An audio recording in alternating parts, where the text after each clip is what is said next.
So please, let's do well to mute our mic when we're not speaking so that we can ensure a noise-free meeting and a seamless meeting without any background noise. The second safety tip is raise up your hands to speak. If you check down your screen, just at the meeting, there's an area where you can raise your hand, just at the 3 columns by the bottom right of your screen. You see where they wrote more. You can click on there if you want to ask a question. There's a virtual raising hand, so you can raise your hand there for any questions or if you want to speak. Use the chat button, see for comments and queue for questions. Have a chat box in case you want to communicate anything. Please feel free to use the chat box. Also, ensure you can still hear the fire alarm with your headset. So let's not completely block our 2 ears and we can't hear anything. We can't hear any sound from the environment. Let's try to be very aware of the environment in case there's any fire alarm so that we are also safe, even as we're on the virtual meeting. Then be alert and aware of your environment. It's almost similar to what I said initially. Let's try to be very aware and alert in case of anything happening around the environment. And in general, let's always stay safe. Thank you so much. Can I please get the next slide? Okay. We are going to be recognizing some very senior members in our midst. We are all very special people, but it's said that we must give honor to whom honor is due. And so I can see our section chair on the call. Please permit me if I'm not able to know everyone on the call, because Madam Tambari is supposed to help me out on this, but I cannot recognize our section chair, Madam Ngozi Okonkwo. Please let's give a virtual round of applause for her. Thank you so much, Ma, for being on the call. Madam Tambari, please, are there any other people I need to recognize? Yes. Thank you very much. Thank you very much. A very warm welcome to you. Yes, so we are very privileged and honored to have, like Chineye mentioned, all of you here on this call. We appreciate you for spending time to join in on the call. And we have lots of people joining from different places. Today, we are working with SCAF, and we also have members of SCAF with us on this call. So we need to make them feel very welcome and let us welcome them the SPE way. Now we have from the SPE side, we've got our senior member, our section chair, Ngozi Okonkwo. She's the section chair. We've also got some other senior members on the call. We've got Emeka Duruzor. We've also got, I think that's pretty much on the senior members from our end. And then we know we also have lots of other SPE members. I can see some very vibrant YP members as well. I can see Dorcas. I think I saw Furi somewhere. Furi, I did see you. Yes, we do have them on the call. And then not to mention members also of staff. Thank you very much for our dear esteemed panelists. We see you, they were very much on the call on time. I saw Dr. Becky on the call. I also saw Professor Korubo. She's also on the call. She's the board member. I think I got that right. Board member of for staff. I'm sure when they come in, they will probably introduce her very much more. And we also have let's see, we also have, I don't know if she's a doctor now, Olushola Aderemi TMU. We've also got Honorable Obasi Taiwo on the call. These are members of the panel session. We've also got Dr. Rebecca. Yes, I don't think I missed anyone. So thank you very much, Neye. These are some of the people as they come in. We'll also keep welcoming them. Our one-time co-membership chair, Nubisi, is also on the call. I'm the host of everybody so that we don't miss anybody's name. Thank you very much for joining us today, and we are super excited that you're here. It promises to be super exciting. So sit back, relax, and let's move on with the flights. Thank you so much. Over to you, Chineye. Thank you so much, Madam Tomari, for that wonderful recognition. I really appreciate it. Thank you so much for standing in. I mean, I couldn't have known everyone on the call, but I'm so grateful. Okay, we're having the introduction of the program and I would love to also call back Madam Tombari, who will be giving us an overview of the program and what was to expect in today's program. Thank Over you. to Thank you. Thank you, Chineye. So, like I mentioned, everyone, thank you for hopping in on this call. This is one of the events that organized by the Diversity and Inclusion Subcommittee of the Port Action Section. Now, this is a subcommittee that actually focuses on ensuring diversity and inclusion in our activities and in what we're doing. In the past, it used to be women in energy, very focused only on women, but recently, I think in 2020, it was now renamed Diversity and Inclusion Subcommittee. So it's just a subcommittee of the Port Harcourt section. And today, what we've actually brought to share with you today is something that is just one aspect of inclusivity when we look at the concept of inclusivity. Just in March, we shared and celebrated International Women's Day, where we were looking at inclusion. But you see, when you talk about inclusivity, there are different areas you might want to consider when you look at inclusivity, but we just chose to pick out just one, and that's sickle cell. And we'll be speaking and hearing the stories of amazing individuals who have broken the ceilings and are thriving in their place of work. We will be having them share more light on what the concept of, I know most of us might already understand and know what it is about, but what we're coming to tell you now is not do not marry this or do not marry that. No, it's to tell you how these individuals in their own niche are being able to break barriers and also build bridges.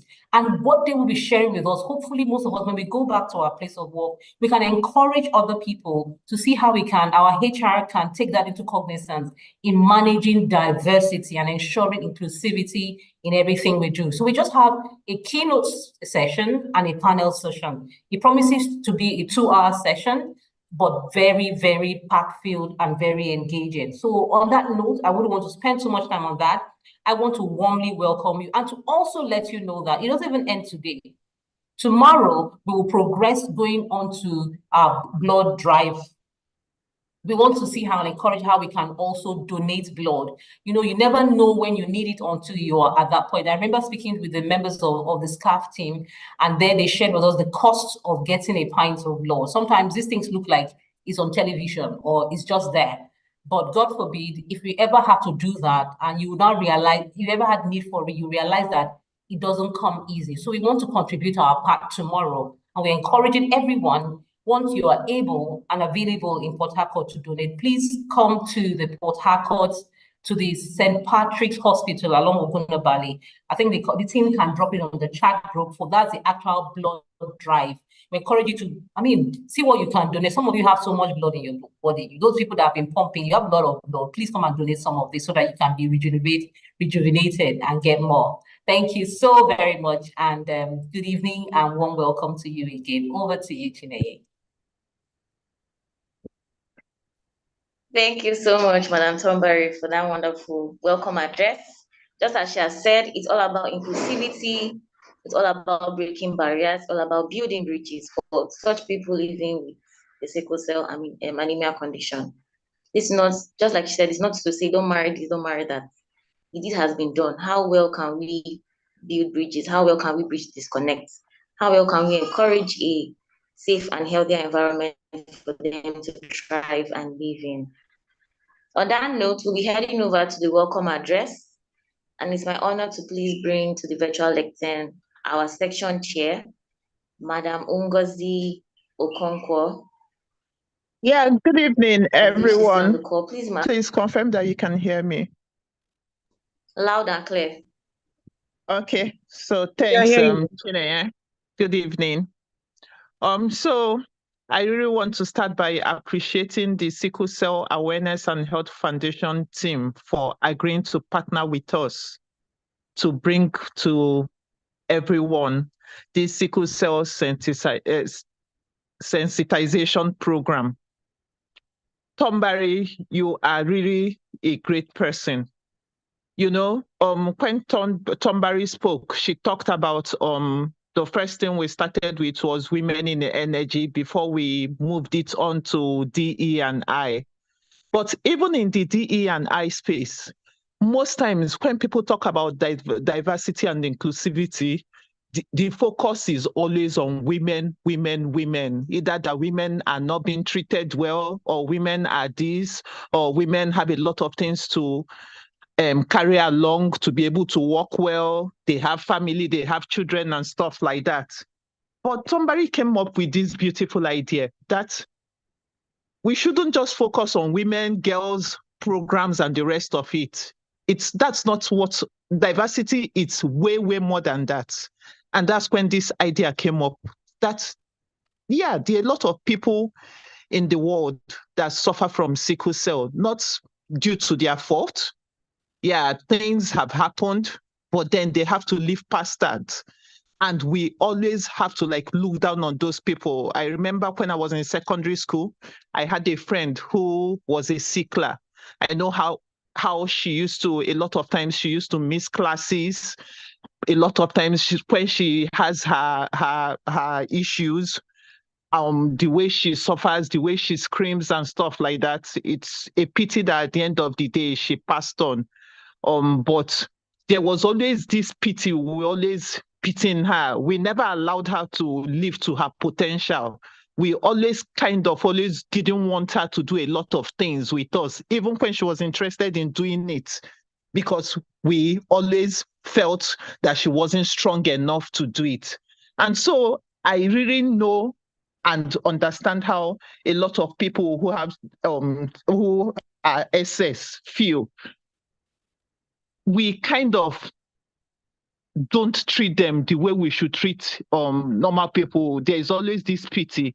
And so it's good to hear that there is actually a foundation that helps and supports such a group of people, helping them to get to do their best in the work area, even in schools and the rest of it. So I'm really looking forward to hearing from the experts on how we can create this an environment that is enabling for them to also bring in their best at any point in time. I really don't want to bore anybody with so much talk, but I know that we are going to gain a lot from being on this call. So thanks everyone for joining. And I expect that we'll have more people join as the call progresses. Thank you. Thank you very much kindly, Madam Ngozi Okonkwo. Please let's give a virtual round of applause. Thank you so much, Ma, for giving that wonderful address. And special thanks to SCAF. Thank you for doing what you're doing. A lot of people are being, are encouraged, are inspired to be more because of the foundation. Super thanks to the SCAF Foundation for making it possible for the sickle cell people to thrive regardless of how they were born or what they were born with. Anyways, we're moving on to the next agenda, which is introduction. Okay. So sorry. We'll be having a SCAF representative come talk to us about SCAF, give an address or a remark about SCAF just before we proceed into the keynote section. Please, do we have any SCAF representative on the call that can help out with that? Hello, good evening, everyone. Dabotam Bokepo. Can everybody hear me, or do I have to scream? We can hear you loud and clear. You don't have to scream. Am I audible? I happen to also be the executive director of Sickle Cell and Health Foundation SCAF. And 2018, when my younger sister, who lives with sickle cell, who is going to be 24 years this year in October, had issues in school with stigma and not being included in activities. So that was what gave Awareness and Health Foundation. So our focus mainly create awareness on sickle cell disease, and then alongside we can kick off the importance of blood in the management of sickle cell. So just along the line, we realized that blood was very important. So we dragged into voluntary blood donation into the whole course go on, because a lot of people in our country, Nigeria, do not care about voluntary donation, and the cost of blood is crazily expensive. So yeah, that's some of what we do. Today, from our end, we are opportuned to have the most important human in the world, the best of the best. She's not that person, but Professor Kurubo Kaladada. This is one woman who has been there for us from the beginning since we started, and she's one woman that we can always call on, and she will always answer. And I would like to say this, thank you for allowing us use your space. And Patrick bug you every time, but we're very grateful to have you. The call, we also have Rebecca Solomon, Dr. Rebecca Solomon. She's also a medical doctor. She's one of the people we could always call on staff. We have other staff members. We have Nelson, our head of program directors. And coincidentally, my younger sister is somewhere on this call. I think she's the one with the name Zoom user. She is the founder of Sickle Cell Awareness and Health Foundation, and she's the reason why we do all we do. We also have Dr. Ogochukwu, who is another doctor on our team. She's with the name SAO. Thank you very much for joining us, Ma, and many other members of the team. So basically, that's what SCAF is about. Thank you. Thank you very much, Dabota, for that wonderful remark. Thank you so much. And like I said initially, big ups to SCAF for doing what they're doing. Keep doing what you're doing. Thank you for encouraging lives and inspiring inclusivity. On that note, we'll be heading over to the keynote speech. But just before she comes up to the virtual lectern, I will be reading her bio shortly.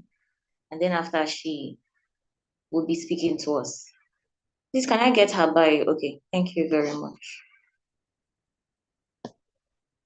Professor Kaladada Korubo obtained her MBBS degree from the University of Port Harcourt in the year 2000 and became a fellow of the National Postgraduate Medical College of Nigeria in April 2012. She has a postgraduate training in morphology from St. George University, London, United Kingdom.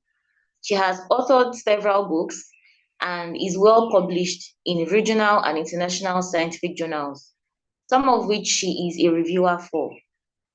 She's a professor of hematology and blood transfusion at the Rivers State University, where she is currently the Dean of Basic Clinical Sciences at the College of Medical Sciences. She is a consultant hematologist at the Rivers State University Teaching Hospital and renders part-time service to the University of Port Harcourt Teaching Hospital. She's an examiner for the fellowship examinations of the National Postgraduate Medical College of Nigeria, NPMCN. She is the present National Vice President of the Nigerian Society for Hematology and Blood Transfusion, NSHBT, and is an international member of some international societies such as the American Society of Hematology and British Society for Hematology. Professor Korubo is involved in various humanitarian services, including the Sickle Cell Awareness and Health Foundation staff and Sickle Cell Awareness in Ireland and Nigeria. In 2017, standing excellence in development of hematological practice and support to sickle cell patients. Ladies and gentlemen, the moment I've been waiting for is finally here. Please let's give a virtual round of applause. See some kind things on the comments, the chat box. Just to appreciate our speaker, even as she comes up the virtual lecture. Korubo, please kindly confirm you're ready for us.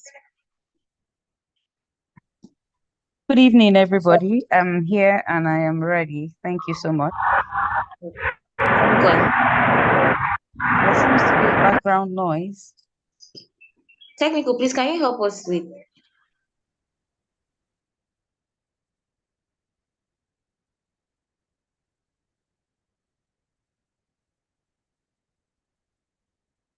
can I share my slides, please? Can I share my screen? Yes, Ma, you should be able to do that. Please try.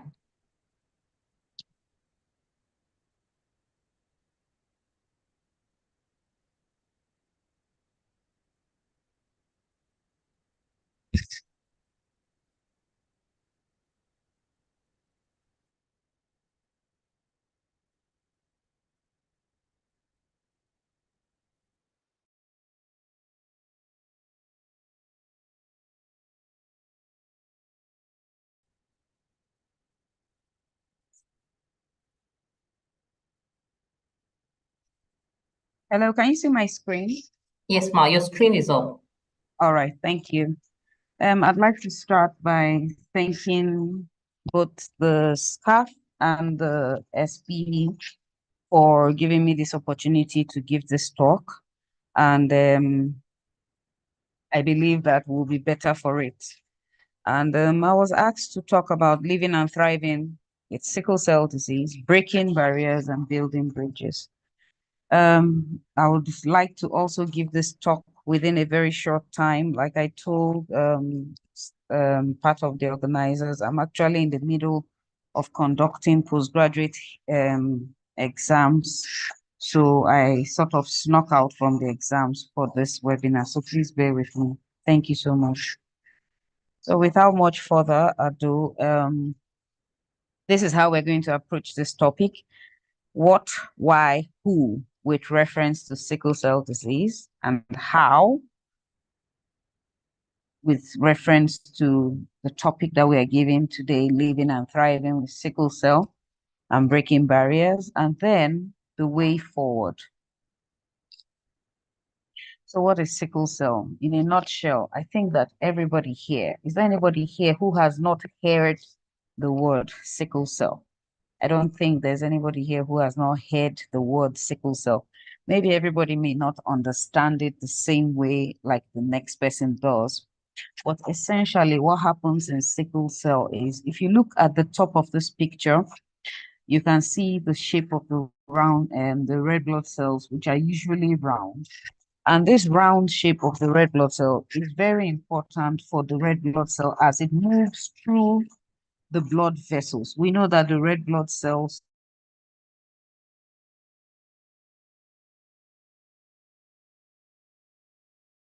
affecting the red blood cell is going to affect how oxygen is delivered to the tissues.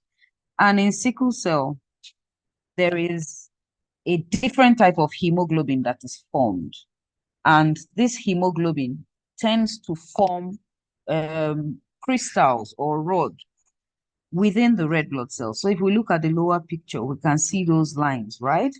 And this changes the shape of the red blood cell from a round shape to something like a sickle. In agriculture, when we're in primary school and secondary school in agriculture, they taught us that farm instrument that is called a sickle and is shaped like a C. And that's where the name came from, because the red blood cells end up looking like a C in sickle cell. And this affects the length of time that the red blood cell lives, because normally the red blood cells should live for about 3 months, but these ones, in sickle cell, they live for a shorter time. It also affects the concentration of the red blood cells, causing low blood level anemia. It also affects how oxygen is delivered to the tissues and so many other things. So in a nutshell, that is what sickle cell disease is. So why do people have sickle cell? So people that have sickle cell are those who inherited the genes for sickle cell from their parents. So if we look at this picture here, you can see a man and a woman who are both carriers of the gene.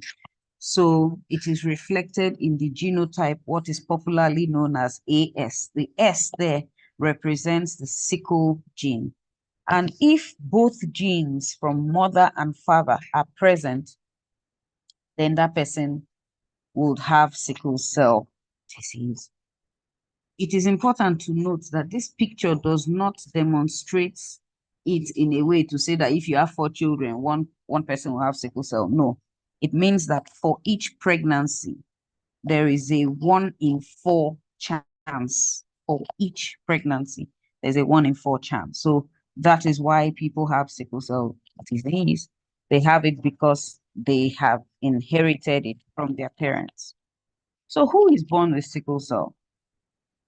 I believe you can see this diagram on the screen. And if we look at the diagram, you can see that. Can we identify anybody? I would just like a thumbs up or a kind of reaction to know that. Or am I talking to myself?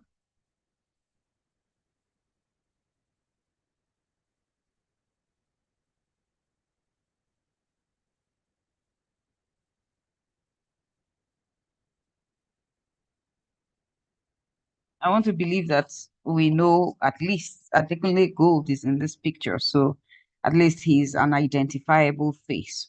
So in essence, what am I trying to say? Who is born with sickle cell? Anybody can be born with sickle cell. Anybody who inherits both genes from their parents. And it is important because people who are living with sickle cell did not choose to be born with sickle cell, did not choose to live with sickle cell. They were born that way because they inherited the gene. Therefore, this is very important for us to know in terms of discriminating against people who are living with sickle cell. So when we talk about living with sickle cell, how do we go about ensuring that people who live with sickle cell are not just living but thriving? And the topic today is talking about living and thriving with sickle cell, breaking barriers and then building bridges. So how do we go about? So first of all, let's talk about living. So in living with sickle cell, we must realize that first of all, life is a gift. So in every in every situation, in every, at every given day, at every given time, we must be thankful for life. And when I talk about living with sickle cell, I'm not necessarily talking about only the primary person that is affected, or rather, I'm not talking about only the individual that is living with sickle cell. Because when you have an individual that is living with sickle cell, the support system is also affected by the primary disease that the person has. So when we're saying that life is a gift, we need to appreciate living with sickle cell. We need to appreciate people living with sickle cell. We need to appreciate even the family, the friends, the social support. Because like I said, life is a gift. And in living with sickle cell, there has to be a positive mindset. Sickle cell is no longer looked at as a death sentence. Yes, it may have complications from time to time. There are patients who have challenges and so on and so forth. But we know that the management of sickle cell today is not what it was 15, 20 years back. Things have improved, and people with sickle cell are now living as close to normal life as possible in a lot of the case scenarios. So we must have this positive mindset that sickle cell is not a death sentence. Life can go on with sickle cell. That starts with you, and that starts with me. And then there must be a conscious effort to live a healthy lifestyle. Live a healthy lifestyle, eating nutritious meals, regular, regular attention to your medical health, mental health, everything that would encompass preventing the likely, because as life goes on, those living with sickle cell, they will tend to identify stressors. By stressors, I mean those things that can trigger crisis.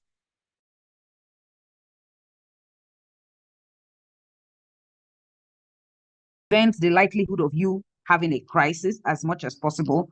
And then family and social support is extremely important for people living with sickle cell, because that goes a long way in making sure that they live a normal life. And then what do we mean when we're talking about thriving? In thriving, we're not just talking about living, because what is living? Okay, you wake up, you're alive. Okay, you go to school, you go to work, you do, whatever your activities are for that day. But thriving means going beyond living. You are flourishing, you are doing well, you're successful in what you do. And for sickle cell, for people living with sickle cell to thrive, there are several things that are involved. One, they are human beings, so they too have their goals which they want to achieve.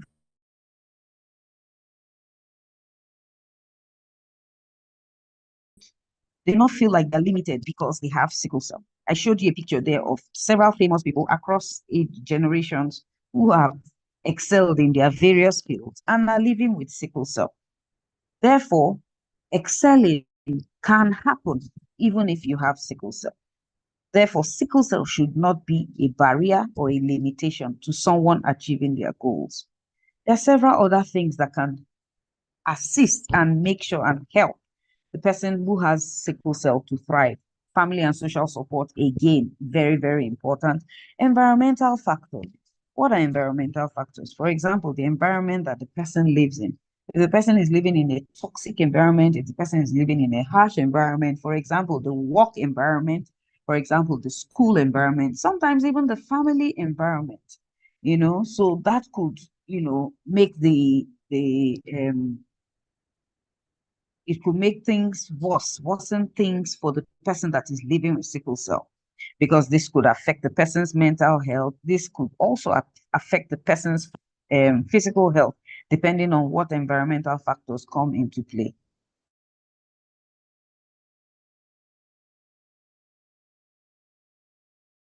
Thrive. What does the government do? For example, subsidy. Government can bring about programs that people living with sickle cell can benefit from. Free drugs, free running of tests, certain medical programs that people who are living with sickle cell can benefit from. This will make them thrive. Inclusivity, and that is written in capitals, because unfortunately, there seems to always be that stigma. Oh, this person has sickle cell, like one of the speakers said before me. And immediately you start, in quote, pitying the person. No, the person is a human being. So we should learn to understand that people living with sickle cell are just like you and me. The only thing different is that they have a special type of hemoglobin and they have a different shape of red blood cell. That's all. So we should learn to include, to be inclusive in all we do, because I'm sure everyone around us here know people who are living with sickle cell, from within our family to within our community to within the church to within our friends and so on and so forth. So in whatever we're doing, we must make that conscious effort and ask ourselves if we are being right and if we are being fair to those who are living with sickle cell around us. Then, of course, support groups, just like SCAF is doing, because this helps about bringing about education, let people know what it is, because when people don't understand what things are, that is what promotes stigma. And most importantly, those living with sickle cell should have that mindset that impossibility is nothing. So how can barriers be broken? Now, when you talk about barriers in sickle cell, there are so many barriers we can talk about. And I mean, it's not going to take one lecture of 20 minutes to cover that.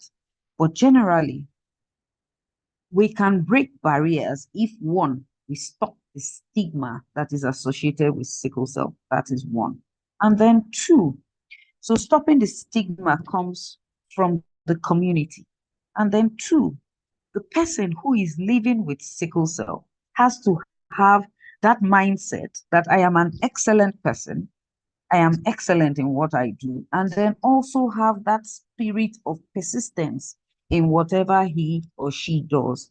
And you find out that in marrying these two together, barriers will be broken in whatever aspect of the person's life that the person has that goal he or she is chasing. And then we talk about building bridges. So if you look at this picture here, what strikes you? In building a bridge, it does not take one person. Building a bridge is a team effort. Building a bridge is a community effort. Building a bridge takes things from both sides of the bridge. Like if you look at this picture here, where one person is reaching from one side of the bridge and then the other person is reaching from the other side of the bridge. And I'd like to interpret this as, one, we're building a bridge between those who are living with sickle cell and then the community around those who are living with sickle cell to support.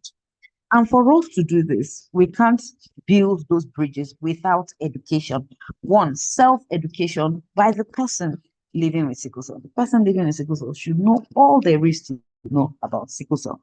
Physically, mentally, emotionally, latest research in medicine, know his or her body well, what brings on crisis, what should I do, what shouldn't I do, what should I eat, what is right for me, what is good for me, what is bad for me, and so on and so forth. The second thing is education of the family, because people living with sickle cell have family members. So the family members need to also be able to understand at each time how this person feels, what this person is going through, what exactly the person needs, and so on and so forth. Now, education goes from the inner circle to the outer circle. So the inner circle is the immediate family, and then the outer circle will be formed by friends, workplace, church, community, even social media, and so on and so forth.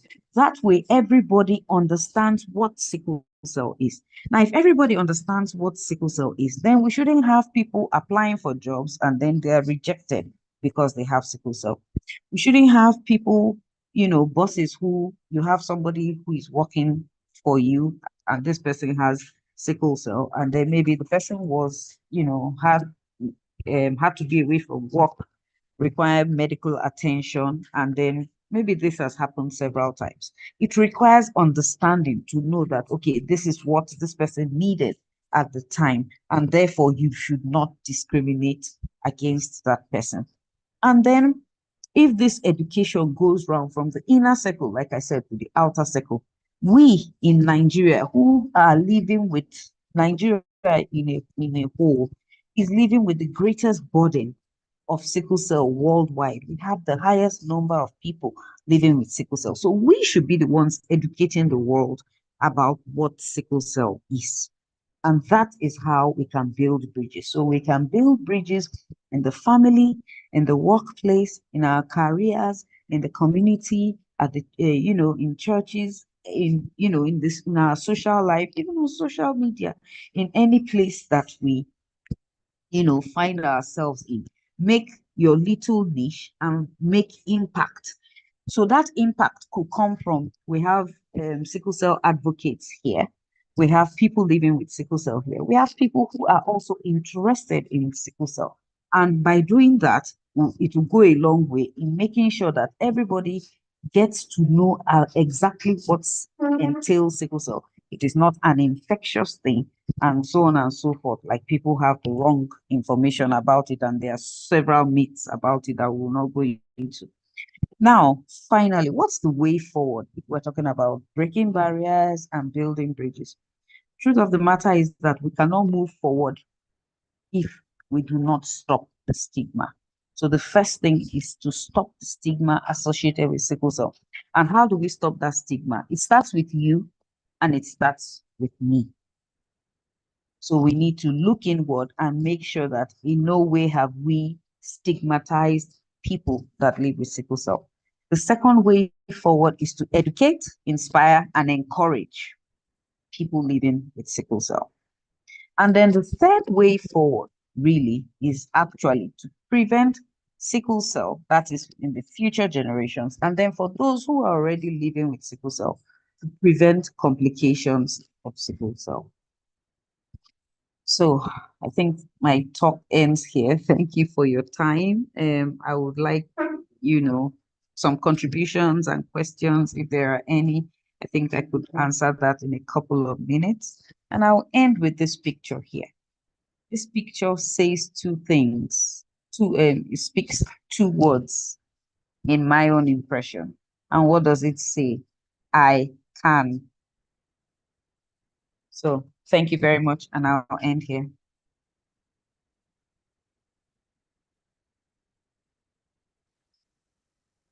Thank you so much, Professor Koribo. We are really grateful for that amazing session. Please, let's do well to celebrate her using virtual emojis.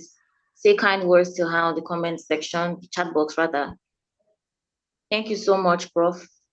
We really enjoyed the session, and I'm sure that everyone is going back home with something today. At least for the fact that you're able to separate them into 4 different sections. We had living, thriving, breaking barriers, and building bridges. That was very, very thoughtful. Thank you so much for making us understand the way forward. And one of the way forward is to stop the stigma, educate. Oh, my video was not on. Stop the stigma, educate, and prevent sickle cell disease. Thanks so much. Please, do you have any question from the audience? Anyone listening who wants clarification? Please, I'd like to make a comment. I saw that some people were commenting on George Floyd. So when I saw that picture, I actually went to research, and I found out that what he had was sickle cell trait. So that means he was AS and not SS. However, I still left it there because remember I mentioned that in the world, Nigeria has the highest burden of sickle cell, and that also reflects because we have the highest number of carriers. Carriers are the people who have they're carrying the trait for this for the disease. They do not manifest the disease because they still have some protection from the other gene, which is producing A. So he has the trait. So it's still there because it therefore means that the traits, the rate, or the frequency of people who have AS who are living in Nigeria is about 1 in 4. And how many people are here? We're about 45 people in this call. So it means that if we do a survey, at least 10 of us will be AS, at least. And so if we are also carriers of the trait, why are we discriminating against people who are living with the disease? Thank you.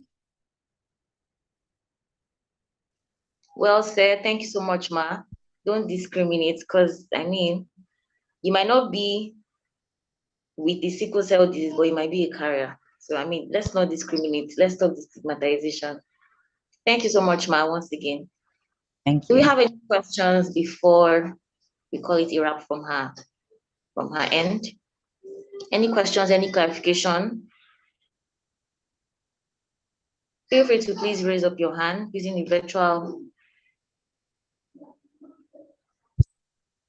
virtual hands. Yeah. Anybody here?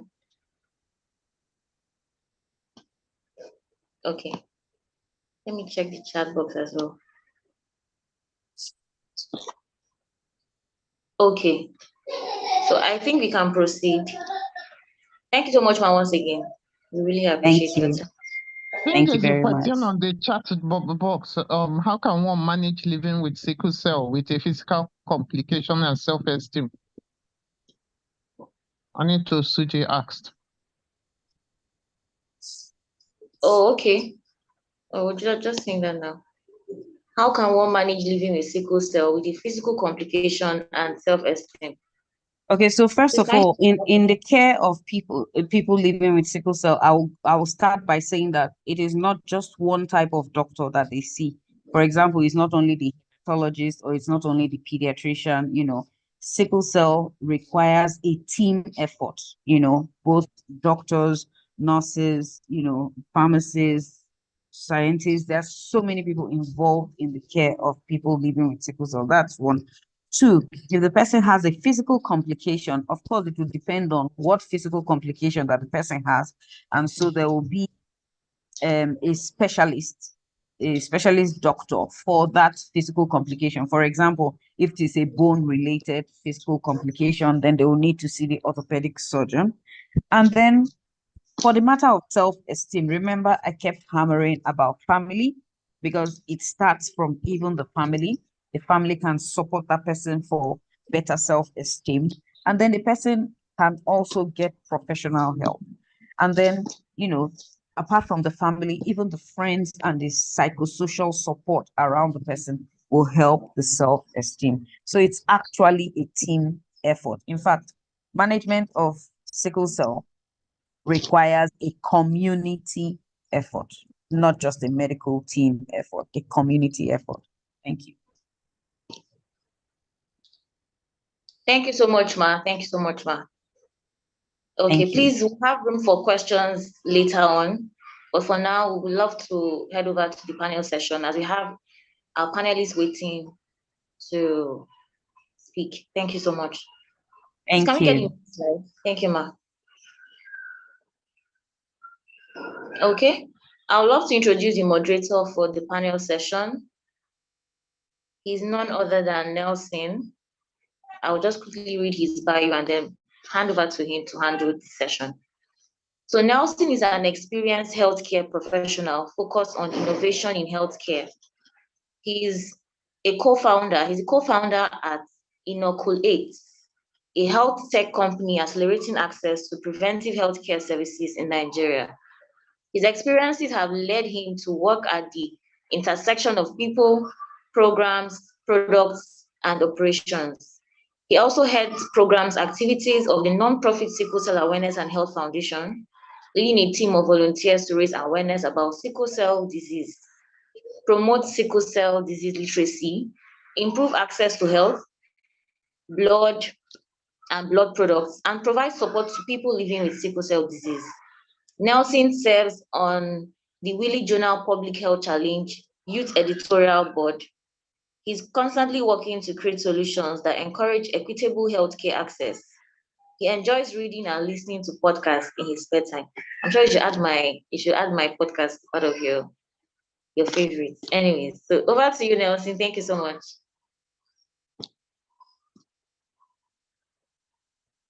Can you confirm you can hear me? I think you're muted, Nelson. You're muted. We can't hear you. Oh. All right. Good evening, everyone. Please confirm you can hear me. I had difficulty unmuting before. Loud and clear. Awesome. I think it's a telltale task having to continue this panel session off of the back of listening to Professor Koroba's keynote speech. And as always, we would realize and find out that with sickle cell, it goes beyond it goes a lot beyond what we see and then what we hear. It also goes down into how we're able to build a community around things and then also build a community for people where they work, where they live, and how they go about their day-to-day lives. So to just dive into the panel very quickly, and I believe most of the questions would be answered on the panel session, some that were also even asked when Professor Korobo was finishing up a session. I would first of all want to start with introducing the speakers on this panel, and then we'll dive into it very quickly. It's a packed session, really, and I hope you all are ready to get into it, as I am. I am so enthused for this, and then we'll just begin to introduce the speakers now. So first off, speaker that is on the panel today, can you help me with the screen, please? Okay, yes, is Oluwanishola Aderemitiamiu. Oluwanishola is a seasoned HR expert with a wealth of experience spanning over 7 years in various facets of human resource management. She holds a master's degree in international human resource management from Sheffield Hallam University. University in the UK and an MBA from Oxford University. Her professional journey has enabled her to cultivate a deep understanding of business dynamics, organization development, and strategic HR principles. She has contributed her expertise to diverse industries from management consulting, travel and tourism, technology, and energy. Oluwanishola is deeply passionate about facilitating the growth and development of employees within organizations, as well as fostering an inclusive and engaging culture with organizations. She's currently a pioneer at the SP Network, one designed to help people living with sickle cell disease have a fulfilling life, and a platform to discuss real life issues. Oluwanishola, can you unmute and then say hello while we bring in the next panelist?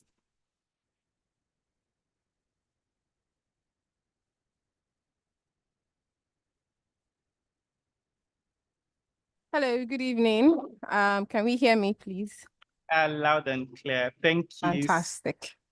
It's great to have you on the panel this evening. Thank you so much for having me. It's a pleasure being here.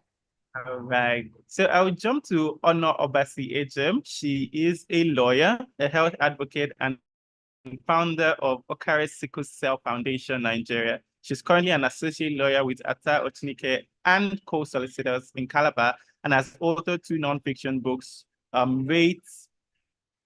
Rate Your Pain and Northwest, written in line with the goals and objectives of our foundation, which is the prevention, care, and management of sickle cell disorder. A Mandela Washington Fellow she served on the Mandela Washington Fellowship Alumni Association of Nigeria in several roles in the Executive Council since becoming an alumna.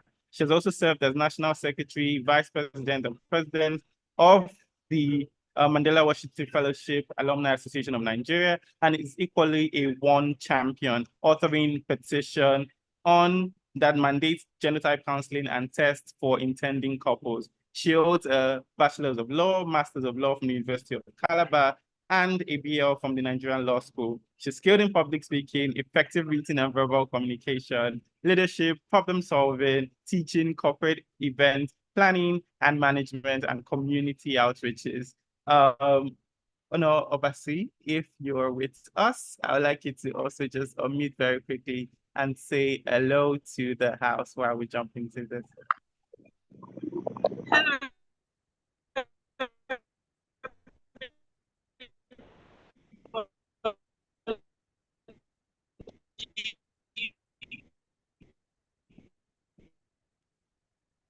All right, we might need to, I'm not sure we got your sound completely, but we hope we can hear you clearly when we get into the next part.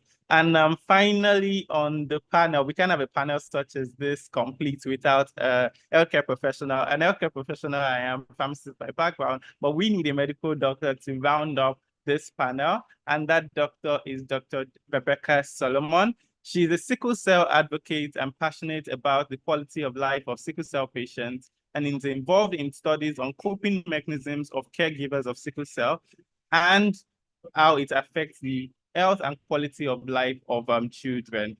She is an incoming first-year pediatric resident at the University of Kansas School of Medicine, and she's passionate about caring for children, especially children living with sickle cell disease. A bulk of what we're going to be discussing this evening really is understanding how we can overcome bias in the workplace. And when Professor Koroba was speaking, when she started, she talked about how we need to build a mindset of excellence, persistence in being able to break these barriers. So some of these barriers are what we will try to look into critically this evening. And I hope, and I'm sure, I'm very, very confident that our panel is well able to get into all of this. Dr. Rebecca, please, if you don't mind, you can unmute and say hello while we get into the conversation. Hi, everyone. Good evening. It's nice to see everyone. And thank you so much for the opportunity to speak on this occasion and this very important topic. I mean, I learned a lot from Professor Korubo, her presentation, and I'm really looking forward to, learning from other panelists and also sharing from a personal perspective. Thank you. All right, great. So first things first, and I would like us to start off the back of one of the things Professor Korba mentioned in her keynote when she talked about when sickle cell affects. It goes beyond that physical way it affects people. It affects also psychologically. It affects the community they are in. It affects their families. And then most people might not be aware of some of these challenges people living with sickle cell face. So Dr. Rebecca, I would want you to shed a bit more light on some of these challenges, especially when it also relates beyond the physical down to the mental side of things. And then when we start off of the back of that, we can get into the meat of this conversation. But I think it's really great to start off of the back of that. All right, thank you so much, Nelson. So I'd just like to share from a personal perspective, being a medical doctor and also being a sickle cell warrior. These experiences in the having personal and professional experiences, have really impacted my life and, how my life has gone. So there are quite a number of things I know that sickle cell has affected in terms of productivity and like mental being. And I would like to talk about unpredictability of my health in the workspace, chronic pain, having to navigate chronic pain, and then navigating workplace accommodations and also like stigma in the workplace. So one of the most significant challenges I have encountered in the workspace, as a sickle cell warrior, I'm sure quite a number of people would be able to relate, is the unpredictability of health issues. Having crises unexpectedly. So I'd just like to give I think, a personal experience. I remember there was a day I was meant to cover a clinic. It was even a Monday morning. I had a crisis that started around 3 a.m. And I managed and I had used painkillers and I'm like, oh, I'm a doctor, so I can manage myself and whatnot. So I used painkillers. I had used everything that I needed to use just to be fine. I was able to sleep back and then wake up in the middle of the night and wake up for the day, take care of and then go to work. And eventually, I think midday, I had to leave the clinic and it was quite, I felt so embarrassed, but I felt really embarrassed. But I've had to learn over time that I have to, I mean, basically striving to balance my own health needs and then meeting the needs of other patients. And then, I mean, the hurdle of, chronic pain, where there's a significant hurdle that affects productivity and mental well-being in the workplace.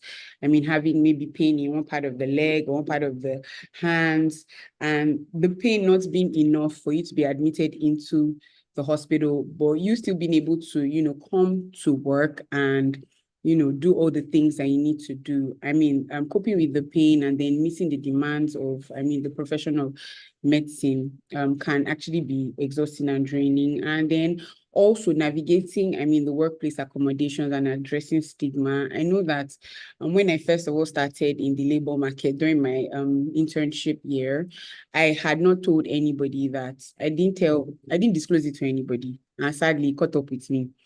I didn't disclose it to anybody because I didn't want to be seen as weak. I mean, there was something that Professor Korubo said, being seen as weak. I did not want anybody to see me as that.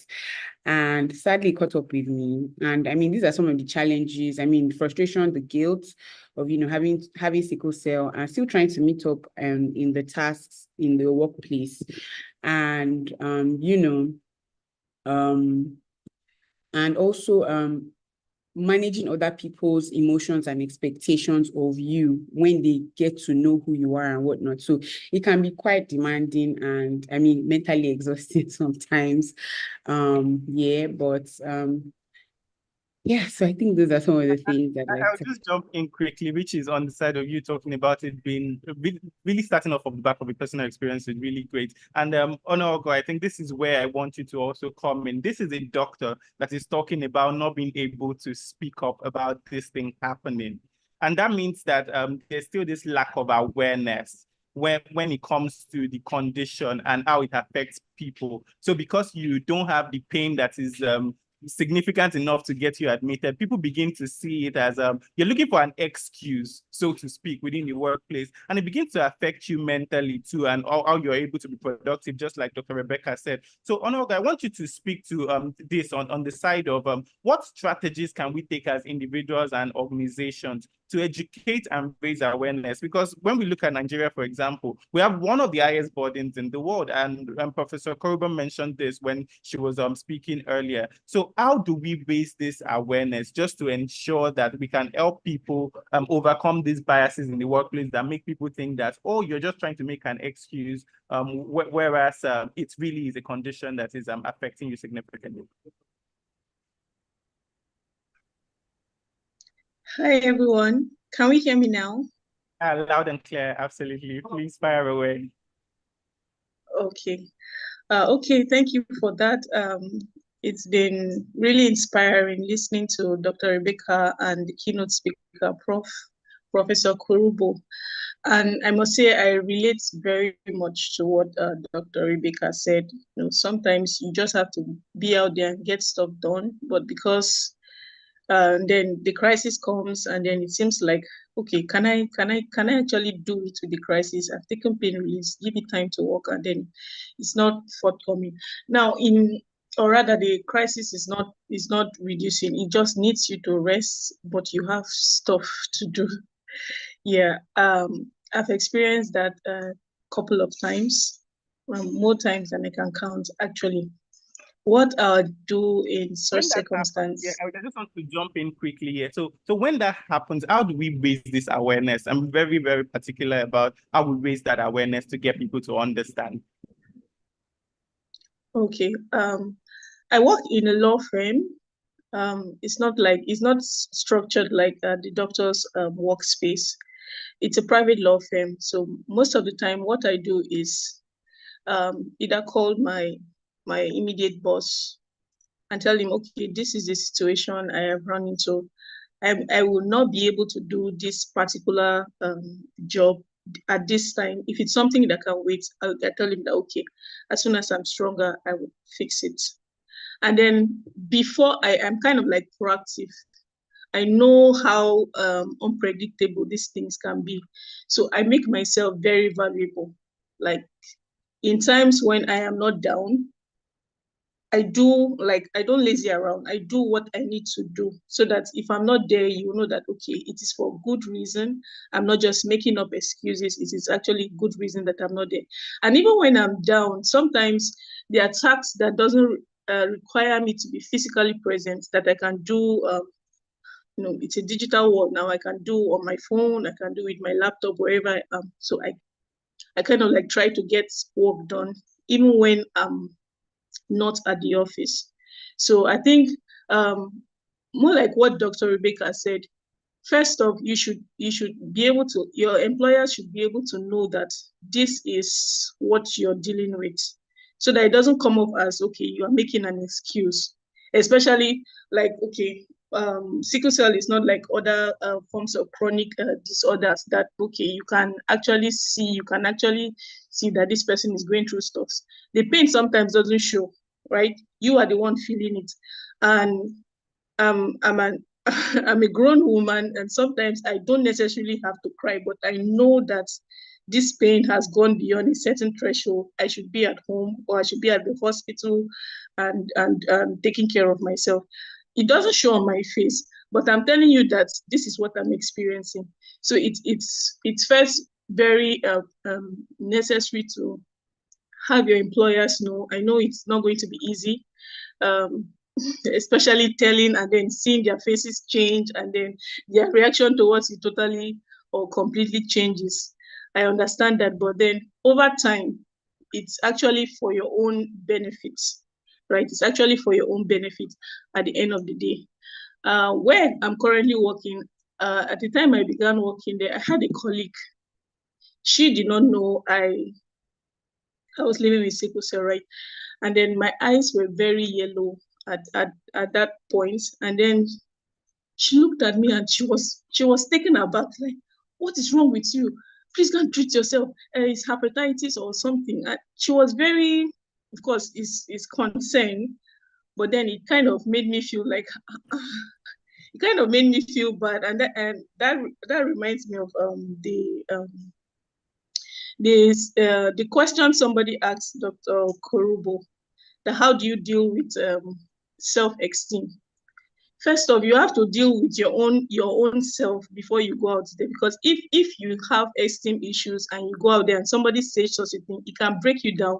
You can stay at home and then even develop a crisis as a result of it. So deal with it yourself. Tell yourself you are enough. Tell yourself that regardless of what happens, you can do whatever it is that comes your way. So I had to deal with it immediately. I just told her that I'm fine, I'm taking care of it. And then later on, what I did, okay, I have literature, non-fiction books that I have written about my personal experience living with sickle cell. So it's not like I went around the office telling everybody that, oh, I have sickle cell, you people should take it easy on me and all of that. No, I didn't do that. I rather made everybody to have copies of my book, right? So even if you did not read it, as we move. Yes, so I said we'll jump into some of all this again as we move along, but I want us not to lose train of thought with something you had mentioned. And it was something that touched on the HR perspective, and I wanted Oluwanishola to quickly speak to that, which is on the side of this unconscious bias and stigmatization. So while you were speaking, you talked about a work colleague mentioning something around yellowing of the eyes and things like that. So it's now important that we're able to, and then I would speak to some of the things you said. So you talked about speaking up, showing value, being proactive, and those are very critical things. But from an HR standpoint, Oluwanishola, if you can really help us throw light onto this, what are policies and processes that can be within the organization, embedded in how the organization works, that can really help to essentially truncate this stigmatization that Honorable has kind of like touched on as she was speaking just now? I think it would be great to hear that side of perspective, and then we can continue on some of the other touch points that she has mentioned as we move along. All right. Good evening, everyone. Thank you so much for this opportunity. I mean, it's first and foremost, it's mind-blowing to realize that every single person on this panel is living with sickle cell, because I also live with sickle cell. And so understanding things from the perspective of an employee, a candidate, and an HR person, I mean, I feel like it's pretty much mind-blowing, and I feel like I'll be able to, you know, throw more light into it. I have been able to relate to practically everybody's situation at different points in time. Now, just to not to divert too much and talk about too many stories, but, you know, to hit the nail on the head in terms of policies and processes that we can put in place. First and foremost, everybody in the organization has to go through a training of no discrimination. And when I say no discrimination, I mean you understand what it means when you say you discriminate a person, right? I've had experience where I had actually opened up to the person who was hiring me about my condition at final stage, and that was practically the reason why I didn't get the job. So understanding that the fact that I live with sickle cell does not hinder me from doing my job. The fact that I live with sickle cell does not limit me or does not reduce my capability to be able to deliver on the job is the first thing that anyone who is going through a hiring process needs to understand, especially people who are interviewing candidates, you know, especially people who are interviewing candidates, right? You need to be able to understand that, look, these people, I don't want to judge you. I shouldn't have to judge you from a standpoint of your health, but judge you from a standpoint of what you can and cannot do. And that's why you have different recruitment stages. You're able to test people's abilities. You're able to test, you know, if they have the right skills and the right background. We should actually promote a culture where skills and your competence is what goes ahead before anything. Now, from a standpoint of an employer, you would understand that. Again, I need you to be fit. I need you to be strong, depending on the particular type of job that you're hiring for. For example, hiring for a doctor. I mean, Dr. Rebecca, I celebrate you. It's a lot. I always say that the people that face a lot when it comes to living with sickle cell are people that are doctors, because you could be on call for 12 hours. But then that shouldn't, the fact that my physical health may be affected at times should not just be the only reason why you should tell me I won't get the job, right? I always say this, there are worse conditions than sickle cell. So let's face our reality. So first and foremost, I would say promote a no discrimination policy, right? Let everybody in the organization understand what it means for you to discriminate a person. And discrimination doesn't just mean about what you say. It's also about how you look at that person. You know, some people look at us as we are weak, like, yeah, sorry. No, that should not even be, it shouldn't even be up for competition, right? It shouldn't even be up for discussion. So promote a no discrimination policy, promote a merit-only basis hiring policy. There are a lot of people who are living with sickle cell that are doing fantastically well, that they will be a talent that you might lose out on if you're not careful.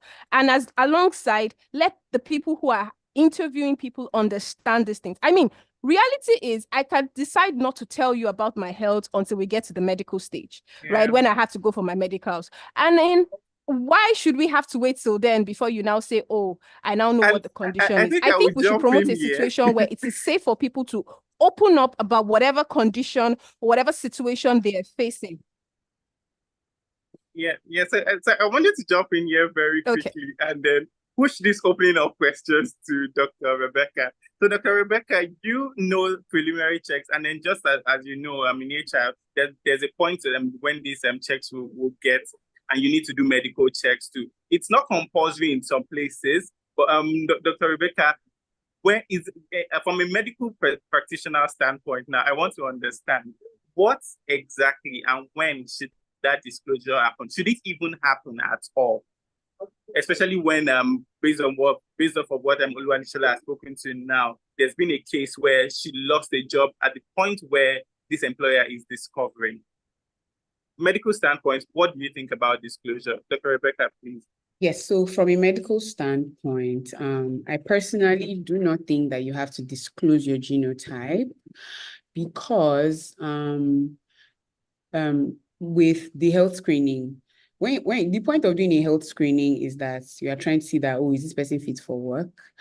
And genotype screening, personally, I think that it is a bit discriminatory from a personal standpoint of view, because it's an ethical issue when you say, oh, you know what, I need to know your genotype from the get-go and whatnot so that I'll know. And I've had this issue with a lot of employers of labor in Nigeria, especially. Oh my God, a lot of employers of labor in Nigeria, especially. I've had friends that disclose to me that have sickle cell that are also doctors. You will be surprised. Also doctors that will say, no, you already have the fascia, or you already look like someone that has sickle cell, so please don't come and stress me. Or if you fall ill, who is going to take over your shift? This is extra work and whatnot. A lot of people discriminate, and it's very sad. It is really sad. So I do not think that it should be compulsory for you to say, oh, you know what, I need to check your genotype. It should be of the person's volition to say, you know what, I want to voluntarily tell you that, oh, this is my genotype because of so, and so. It doesn't bring any harm to the workplace. And I should be able to do my job to the best of my abilities in my workspace. The only thing that maybe you can add to the screening and whatnot is blood group. In case of an emergency, if the person, has an issue, or maybe there's an accident at work, depending on the nature of the job, and the person starts to bleed, at least there should be a card, blood group card and whatnot, that say, oh, you know what, this is the type of blood group the person has, so that once you get to the hospital already knows that information and whatnot. In cases of emergencies, that's level 1 trauma, actually. So I think, personally, I think it is unethical, except the person says, oh, you know what, I want to tell you so and so that this is what is going on with me. Yeah. Awesome. Thank you, Dr. Rebecca. So it's unethical, but and then you had also now mentioned around these checks should really be focused on well-being. So Oluwanishola, I want to just quickly come back to you. When organizations are trying to create this culture of well-being that Dr. Rebecca just spoke to, and then to encourage that health conditions can be factored in, what other things? I know she had mentioned things around us being able to focus on what exactly might be an issue within the workplace that will put people at risk. So what other things would an organization need to put into perspective, and how can they create this culture practically? Okay, so practically it seems like it's a far cry, right? I mean, I'm sorry to say it, but it's the truth. It seems like it's a far cry. But before I even answer that question, I just really wanted to say something to what Dr. Rebecca said. And that's the fact that we also need to kind of drive a culture with the HMOs as well, right? So one of the things that you can do as an organization is to provide a HMO service for your employees. But then you get to realize that a lot of these HMO services tell you from the onset that we do not cover pre-existing conditions. And that in itself puts an employer in a very difficult position, because very importantly for me, I need to be able to make sure that you are fine. And then your being fine increases productivity in the workplace, right? So that's even, I mean, it's probably a totally different conversation, but it's one of the things that we can do. But one of the things that I know that we can do in terms of making this culture really practical is educate people who are ignorant. I mean, it's fine to say people know what sickle cell is, but the reality is, if we drill down into the nitty-gritty of sickle cell, people are actually ignorant. A lot of people, for example, what Honor went through, somebody looking at her eyes and saying you must treat yourself, you have zero idea about what the person is going through, right? If we drill down into teaching people what sickle cell is about, then it will make it easier to be able to have the conversations of saying, look, I feel safe to tell you that, oh, I'm living with sickle cell. It doesn't affect what I am doing in the office. It doesn't affect my productivity. It doesn't affect practically anything. It's just a physical condition that happens to me once in a while or at a particular point in time. That's number one. Number two, an employer that understands this person is living with sickle cell can actually work on reducing their physical stress. Shout out to my boss, who I currently work with. He understood from the very beginning that I'm living with sickle cell. And as such, when I can't do certain things, there is no nitty-gritty or there's no argument about it. We just understand that, okay, this person can't actually do this. Now, in compensating for that, I tend to do more mental work that may not require me to physically exert myself, right? So that my productivity level is balanced with somebody who is doing a whole lot more of physical work. So we should be able to create an environment for them that may not necessarily be like we're excluding them from what every other person is doing, right? But also giving them an opportunity to be able to thrive, right? And be able to be productive in the workplace. Yes, so what I hear is a couple of things. Policies, things like HMO, being able to speak up and advocate. So I'm thinking internal support groups, employee unions can be able to galvanize themselves and make these decisions and then do something about it. Onogo, I want you to speak to this a bit in terms of how this can also be implemented. But beyond that, and beyond some of all these policies that we are talking about, when we're looking at the policies that the organization needs to create, the culture, the really advocating to ensure that things around the HMOs are being covered, how did these organizations ensure that there is an implementation? I like the fact that Oluwanishola has spoken to our organization being able to do something, and then also shout out to your boss, Oluwanishola. But Onogo, I want you to maybe speak to this a bit more. If there's also maybe a success story around a policy that has been tailored towards people living with sickle cell disease that has been able to help to advocate for them and then make them and give them what is needed to thrive within the workplace.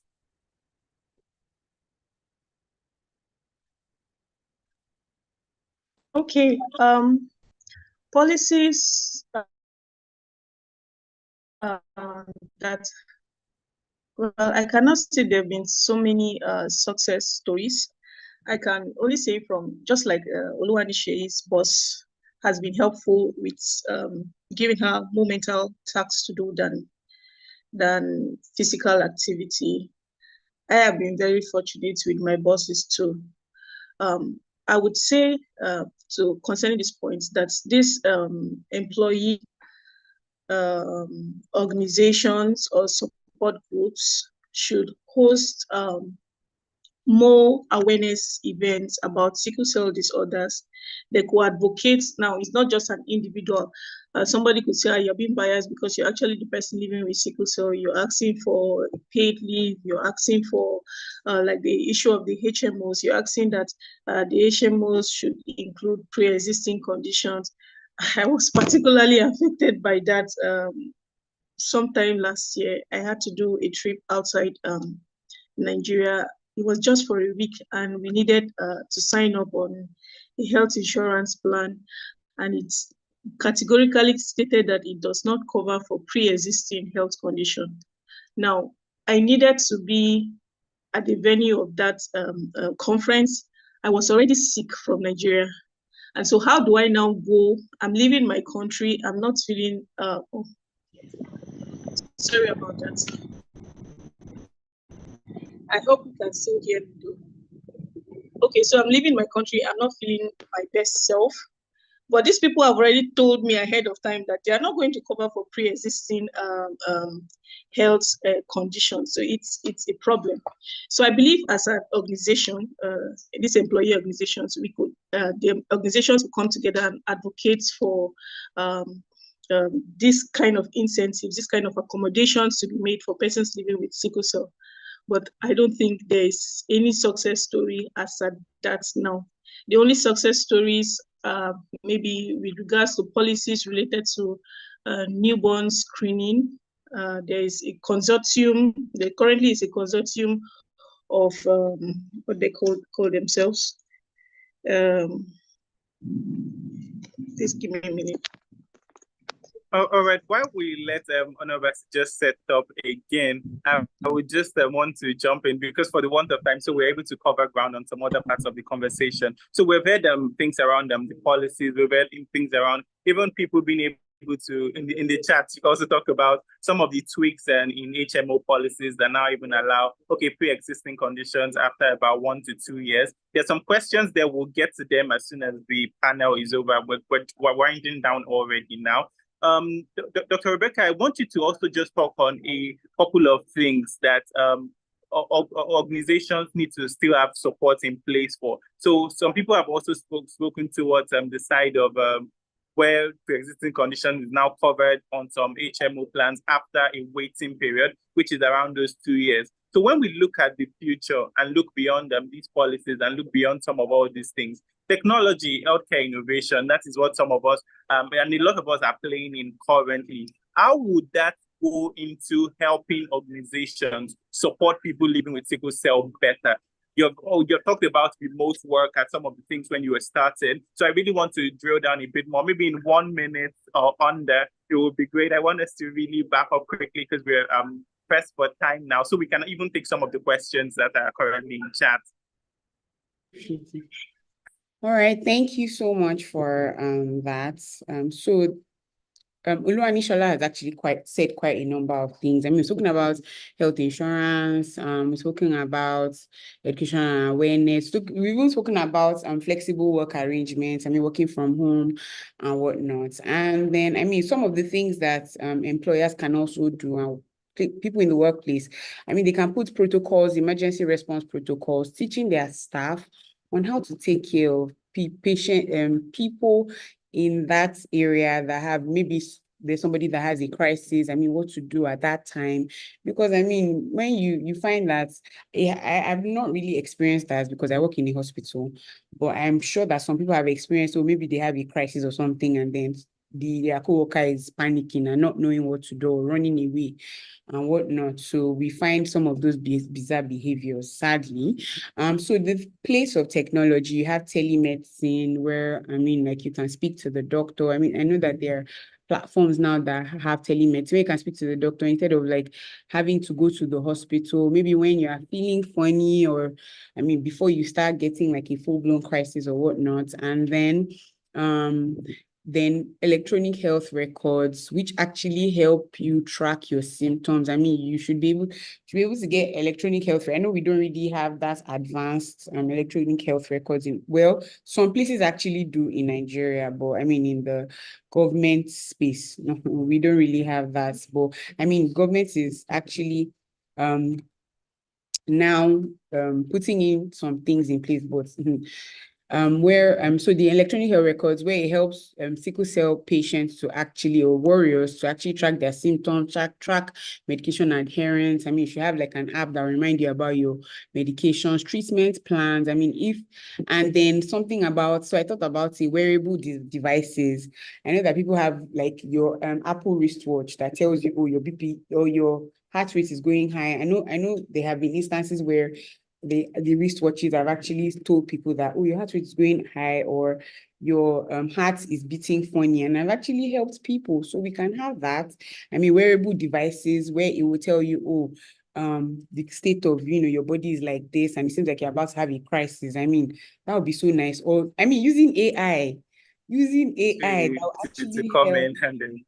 Exactly. We really come in handy. That will actually help you tell you that, oh, you should check so and so parts of your body. You might have complications in this part because you've had crisis for this number of time. And I mean, it would be so fantastic and something that I'm actually looking to do personally. And then, I mean, workplace wellness programs, health and lifestyle choices, stress management, genetic counseling.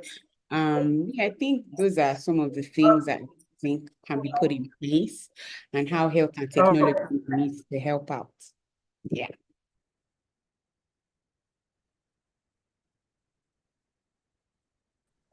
All right. So for the want of you can still hear me. Can you confirm you can still hear me? Yes, please. All right. So, Oluwanishola, I would like you to, if there's anything you're able to add on this side of the policies, I know it's been well exhausted now, and then you can also now wrap up with how you've been able to personally break the barrier within the workplace. So something that really maybe something that stands out to you, something that has really occurred within your workplace that has helped you also thrive. Because like when we started this panel, it was an understanding of it's 3 people who are really thriving in different areas of their career. A medical doctor, someone who is a lawyer, someone who is human resources. It takes a lot to be able to do this work. You live with sickle cell, you do it well, and you do it great. And you're thriving. You're not just there on the surface level. So what have you been able to do as an individual to break that barrier? Okay, before I talk about what I've been able to do, I'll first talk about additional to policies.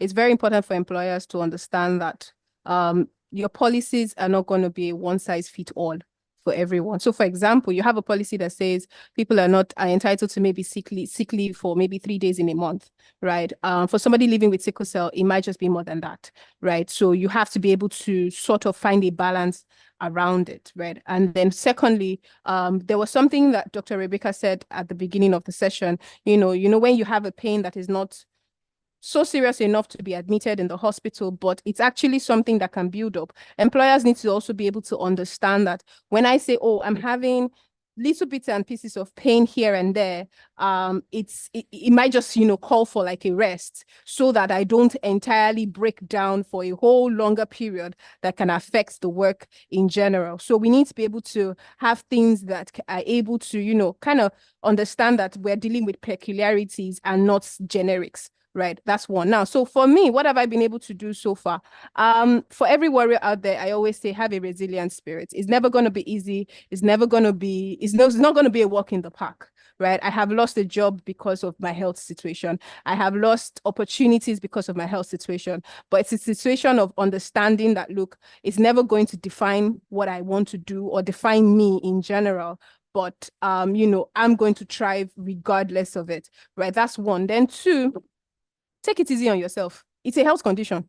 That's all it is. It's nothing more than that. It's not a death sentence. It's not how do I put it? It's not a prison. It's not a stop in the gap or something. It's just a health condition. Take it easy on yourself. There are people living with cancer. There are people living with worse health conditions than we are. And they are thriving regardless. So take it easy on yourself. That's one of the things I always do. If you can't do the work at that particular point in time, you honestly can't do the work. It is the person who is alive that will work, right?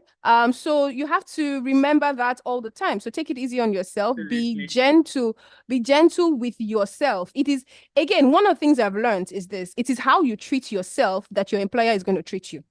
If you show up, yes, it is how you treat yourself that everybody around you is going to treat you. If you show up like, oh my God, I need to be pitied, I can't do this, I'm sorry, that's how they're going to treat you. And that's how they're going to regard you. But if you show up that, look, I live with sickle cell, but there's more to me than sickle cell, then they're going to see the more to you. And when the sickle cell happens once in a while, or when it happens at whatever point in time, they're going to be like, oh, okay, regardless of this person is this way, this person can deliver, this person can go the extra mile.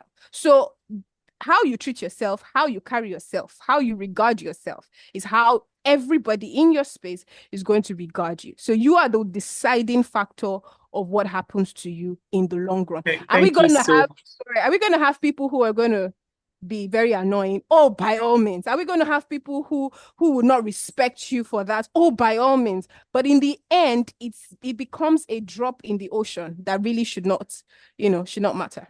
Thank you so much, Olu and Ishola. Onabasi, I don't know if you're back with us, but if you are, it would be great to hear from you now. Especially you talked about writing a book, being able to share your experiences and all of that. Is there something else that you're able to add at this point? I'm not sure she's here, but Dr. Rebecca, you can just speak to that. Okay, Onabasi is here, please. Yes, please go ahead. Okay. Thank you, Olu and Ishola. Like you already spoke my mind on more like everything I needed to say. You already said it. So as sickle cell warriors, you have to have a resilient spirit. People are going to react to you based on their knowledge level. That's what I've come to discover. A lot of people do not know anything about sickle cell. They just think, in fact, there are still people that still think that sickle cell is a spiritual issue. And so if you have it, then something is wrong with you. It's definitely your fault and all of that. So I don't get upset at those kind of people. I don't get upset when people do that anymore, whether they are in my workspace or generally in life, right? And then I wrote books. I've written books about my personal experience, Rate Your Pain and Northwest. That has really helped me in my current workplace because most of everybody in the workplace have read those books, and then they don't kind of see me like somebody to be pitied. And like I said earlier, I am proactive with doing my work. Whenever I am hale and hearty, I do over and above. You know that I am the person that you can bank on. I'm the person that can deliver. And when I'm down, you know that, okay, it is excusable, right? It's excusable. So we let her have, and I've been so blessed to have very good bosses in the history of my work experience. Sometime, I think I would like to share this story. Sometime when I was doing my NYSC, I was at the law firm. It was actually the first time I was dealing with, let me just say, the police, right? As a lawyer, I was dealing with the police. I was sent to go and bail a client from the police station. And then it happened to be the Department of SARS, as we had it then, like SARS as we know it. And these people were so mean to me. I was a young lawyer, in fact, I was less than a year old at the bar. And they were this did not have any concern to do with my health, right? They just did not want to release this person. But constitutionally, it's provided that this person is deserving of bail. The crime that he committed, or he is supposed to have committed, is not one that you have to keep him without bail. I tried to talk to these people and make sense. They refused to listen. And to make it worse, do you know that these people locked up their office and entered their vehicle and told me that they were going on operation, whatever operation it is? God, the embarrassment that I felt. Now, while I was waiting and going up and down with these people, talking, like it took like 5 hours. Like I spent the whole of my day there and I still did not make any headway. In the course of doing that, my boss came to the police station to see somebody. And then when he was leaving, he was like, "Are you not done? Let's go." I said, I'm not done, so I'm coming. Now, when he went back to the office, he categorically told everybody, nobody should send Honor to the police station again. It is too stressful for her. And then that was the end. I never had to do any police-related issues again. So it is basically just like Luan Nishola said, it is basically how you project yourself. That's how people will take it. If you want to be pitied, trust me, there's a lot of pity to go around. You'll be pitied to the point that you'll be useless to yourself and useless to the society, right? So first off, know yourself. Build up your mind so that people do not say things that get to you every now and then. Build up your mind so much, build up your confidence. And then I know in the course of my work, I've come across a lot of persons living with sickle cell that don't know anything about sickle cell. How do you intend to go through life then?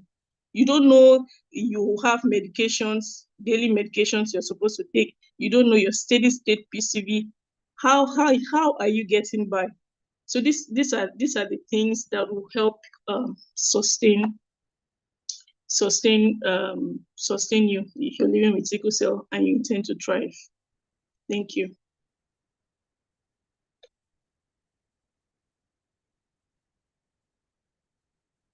Did we hear me? Oh, okay, sorry. I was trying to unmute. I said so. Yes. Thank you so much. On that. Really. Dr. Rebecca, if you can also maybe just speak to the same question, but I really wanted us to just jump into the Q&A session very quickly. I question in the chat previously, and now I can no longer.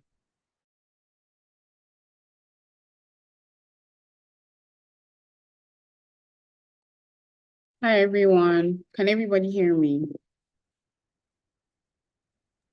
Yes, sorry about Yes. that. Okay, so I I think think the network. Nelson, yes, he's just probably had a network glitch, but he was talking about us going back into the Q&A session. So I'm sure we'll give him a few seconds and he should join us. But in the meantime, can we please drop our question? I know there are a couple of questions that are there. Let's see how much we can accommodate till he comes. Okay, if I can just, answer the question he asked. Please go ahead. Please go ahead. Yeah, please. Okay, so Oluwanishola and Ono have said a lot, and they said very important things. Resilience and productivity. resilience is very important in this journey. Trust me, there are so many times I wanted to, throw in the towel, give up. I was tired. There were times that I was very tired, but being resilient is important. And like, keep showing up, keep showing up. You are the smartest there. There was something that there's something that my mom taught me when I was little. Every opportunity, the opportunity that the next person has in that room, you also have it. So she will tell you to strive for excellence. The opportunity that the next person has, I have it. So I can do better than that person. And she always tell me that the fact that I have sickle cell is even an advantage because I'm smarter than everybody in that place. And it is, it is recurring. I'm not the only person that has sickle cell. I have a sibling too that has sickle cell. Some of you might know her. She's actually an influencer. And she's doing so well in her space. So well in her space. That's the mindset that my mom, has raised us with. And no is a complete statement. No is a complete statement. Don't overstretch yourself. Don't stretch yourself too thin. Know your limits. That's just the truth. Know your limits. Know when you can take an extra shift or do an extra job. I saw people in the comments saying that, oh, I tried to work myself so hard. Don't work yourself to the point of it being detrimental to your health. I know that there's this thing whereby we would want to, just show that we can do the job and whatnot because we are falling ill. No, please do the best and know that you are the best in that space because you are there. They are lucky to have you. Trust me. That's the mindset I have. And there's something that Professor Korubo,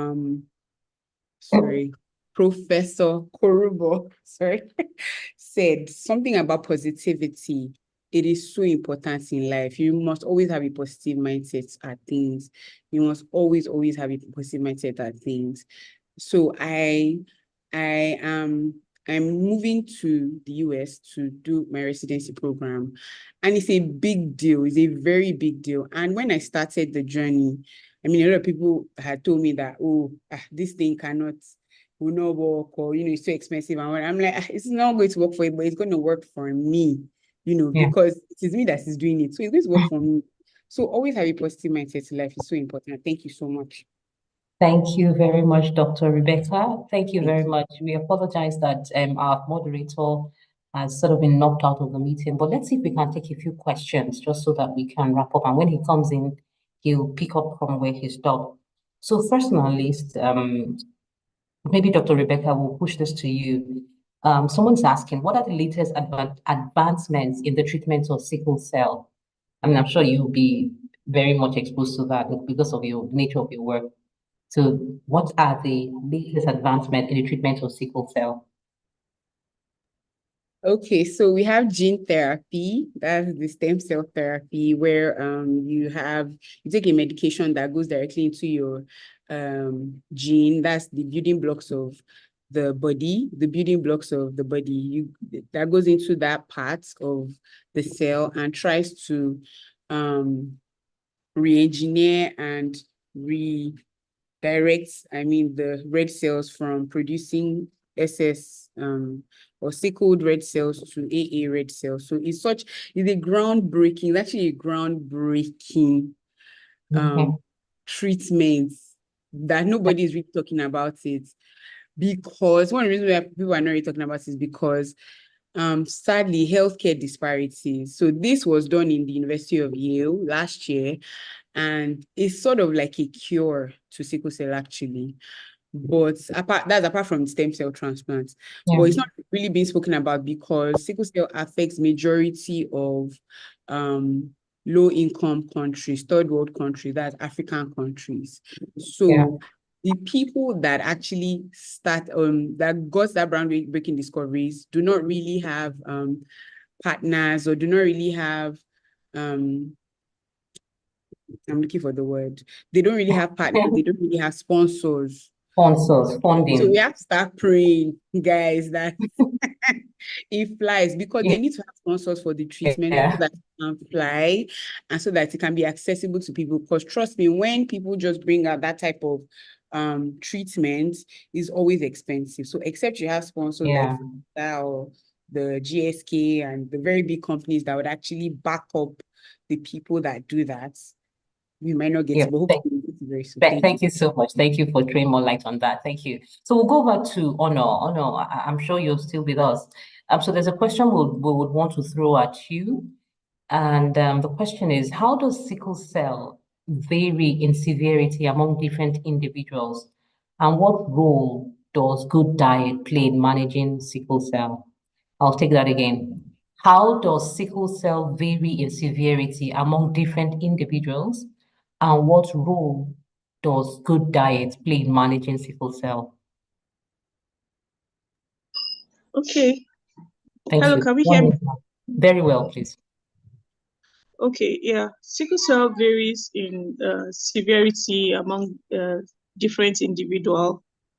It's just the way it is. So one person can be having a crisis as frequent as say monthly or every quarter. At least you have a crisis or two. But some people can go as long as a year, 2 years. I know of somebody that's gone as long as 6 years without having a crisis. So that's how it varies in severity. Another, apart from the crisis situation, sickle cell also has complications, right? There are people that, okay, have one complication of sickle cell. Complications can range from leg ulcers to stroke to avascular necrosis. So the people, or rather, this sickle cell persons that have these complications, of course, their health status is going to be, you can't compare it with another person or another warrior who does not have a complication, right? It's the health.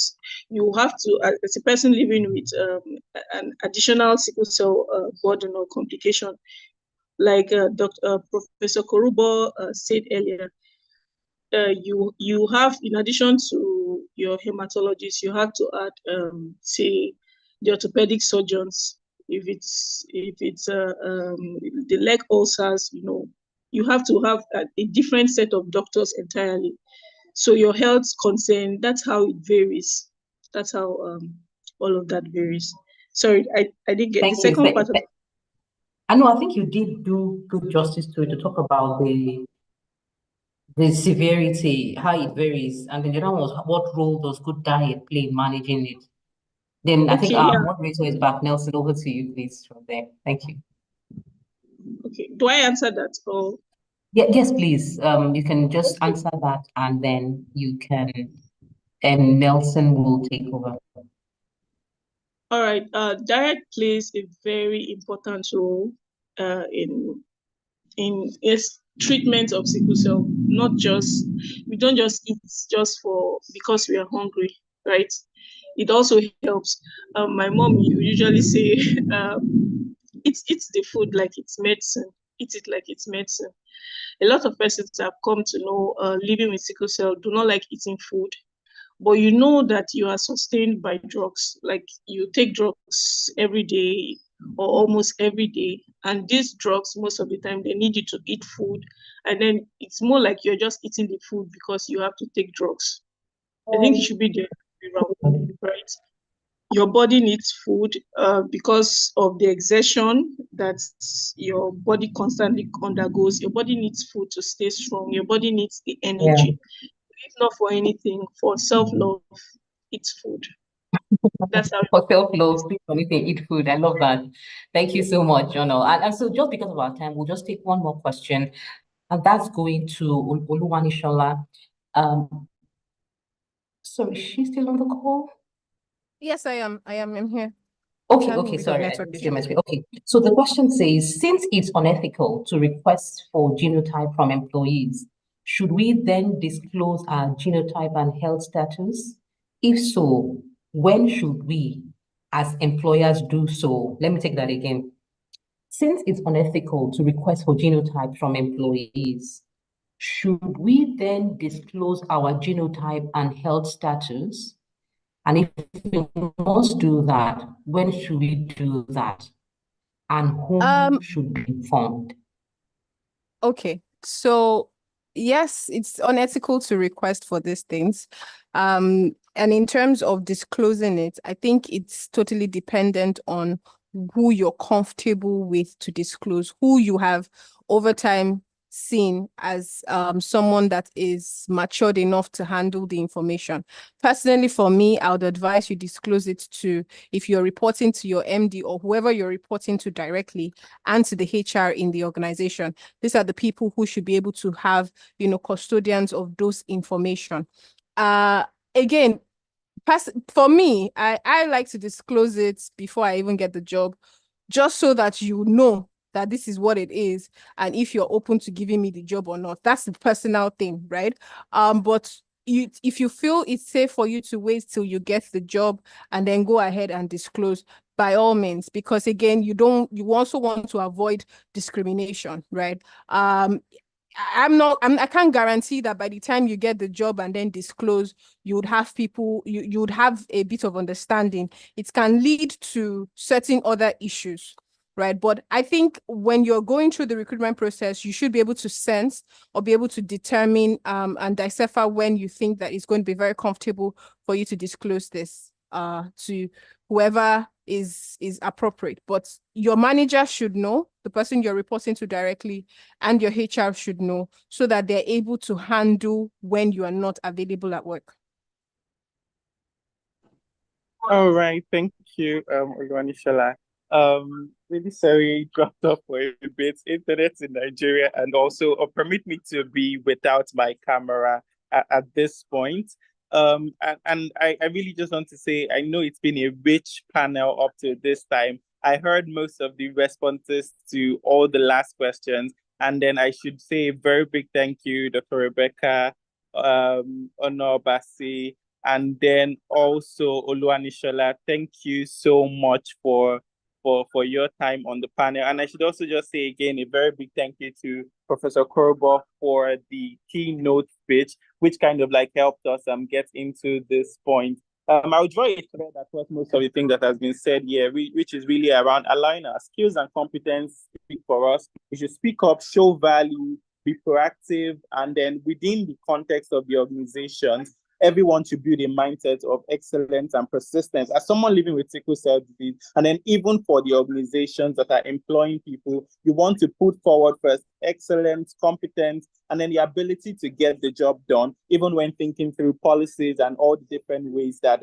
you can get this done. So once again, I want to say a very big thank you to all our panelists, the keynote speaker, and even S3 and staff for putting this together. And then I would pass the mic back to our host to just wrap up the session and then take over from here. Thank you so much, everyone, for listening in.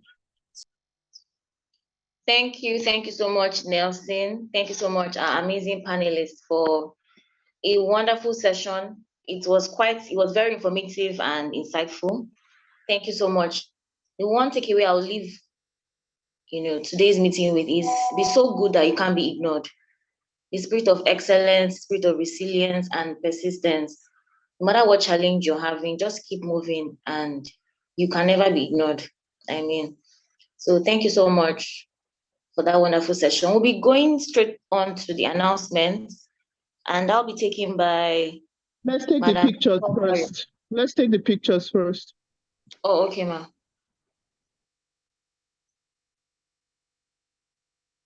Okay, Simeon, can you help us moderate that?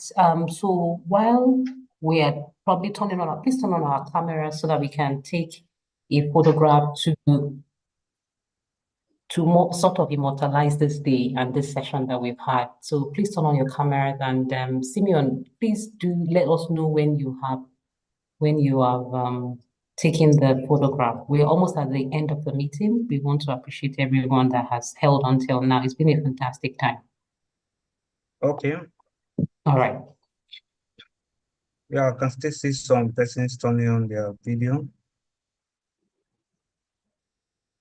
Okay. 2 seconds. 1, as we take the final. Okay. Thank you very much. I was not even smiling. I didn't even know what it. Anyways, thank you so much. Thank you so much, Simeon, for handling that section.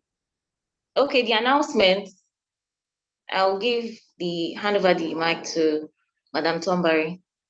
Oh, okay. So thank you very much, Chineye. So we just have one more announcement. I mean, it's been a very fantastic session, and what way to have heard this from people who are thriving, with this condition, and it's been amazing. You can see that from the doctor to the lawyer to the HR practitioner, everybody on point.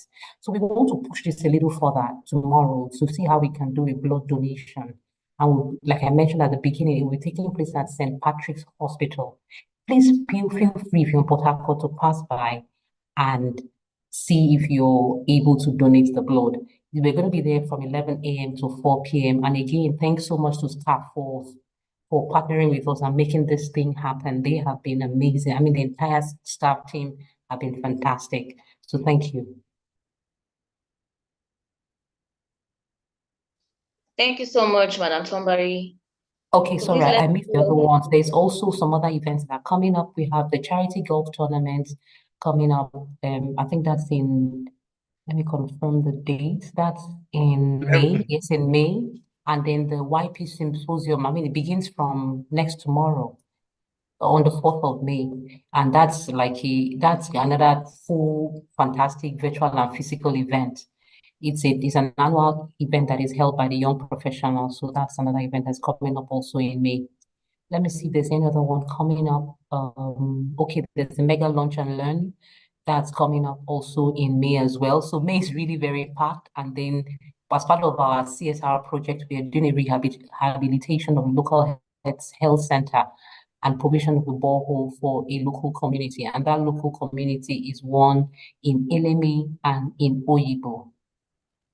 So that's also set for the month of May. And yeah, and that's it. I don't know if we have the membership team on the call. If not, we'll just go to the appreciation and closing remark. We had some of our senior directors on the call. So if they're still here, is Mene here?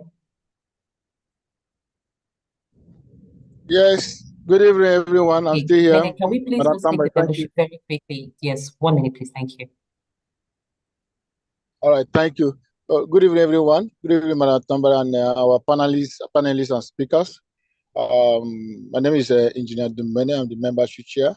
I'm going to just briefly give us a recap of our activities and what we stand for as SPE Port Harcourt session. So SPE Port Harcourt session, we have over 5,000 membership in our session, and we also have our YP group. We have our student group, we have our professional group. So we basically, what SPE is know about is knowledge sharing and also networking, which is part of what we've learned today. I've learned a lot from the presentation today, from the panel session. So, which means my mindset towards the single cell I've actually changed. So these are what SPE all stand for and what SPE can also give to you. So we'll be looking at for some of us on the call that have not yet SPE member. So we here to attend to you, to enroll you to become member, so you can benefit a lot from SPE. SPE have a lot to benefit. We have some e-materials. We have papers that can help us in our career and in our industry. We also have resources, place that we want petrol and other resource material where if you become a member, you can access those materials and those things free of charge online on our spe.org. Then we also have some other technical sessions like our monthly technical lectures and our symposiums. We have one over last weekend. We are going to have one this Saturday again. So SPE grant is a grant where every one of us you need to learn and also improve your career. So we are there to receive you and also to enroll you. We also have new members is at 38,000 naira 500. Why if you are old member you've not renewed yet, you can renew with 28,000 naira. So we are here at any time. You can reach us through our secretariat or through any link on the call. Then we help you out and get you enrolled for SPE. Thank you so much.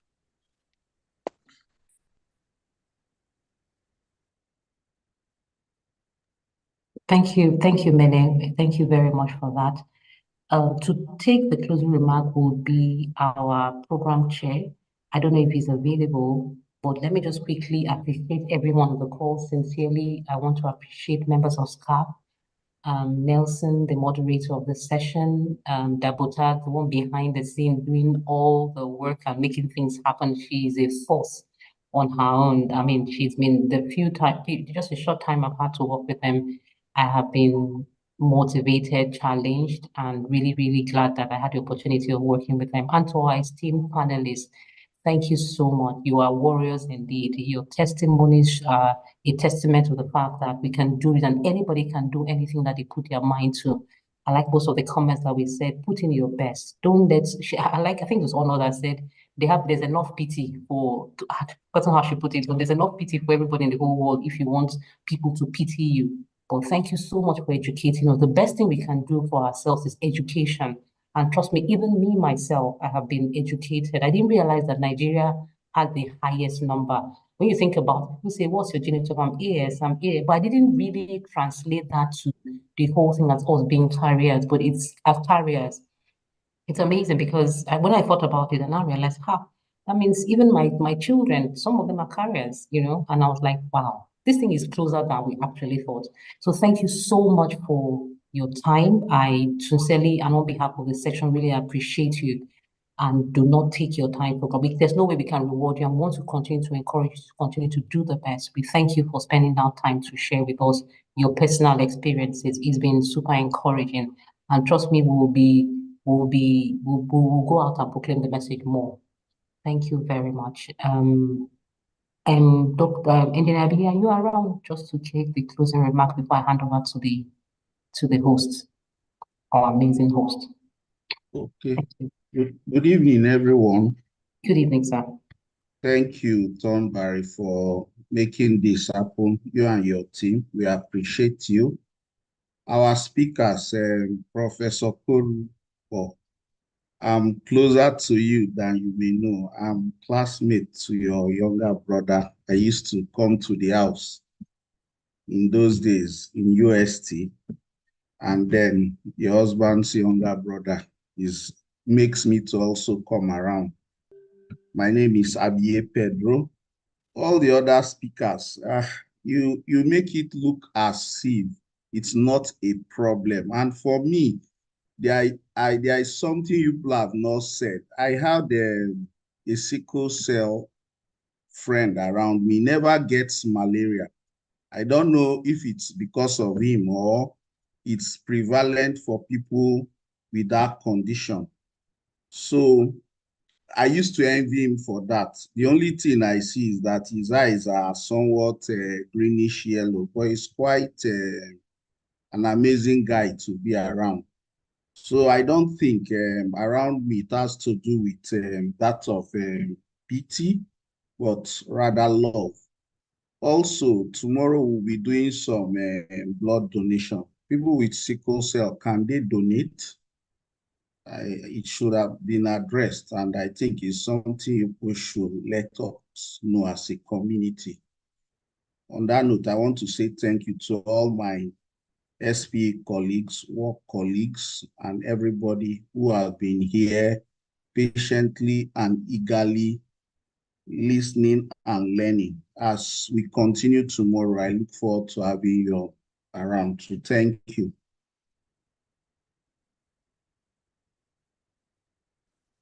Thank you very much kindly, Mr. Abie Pedro, for that wonderful closing remark. We'd love to draw the curtains and call this a wrap. But just so we know that sickle cell disease is not a death sentence. It's not a death sentence, and so we should not stigmatize anyone that we see living with it. We should love them, respect them, and give them an opportunity to thrive and excel in their various industries. On that note, I would love for us to take the closing prayer.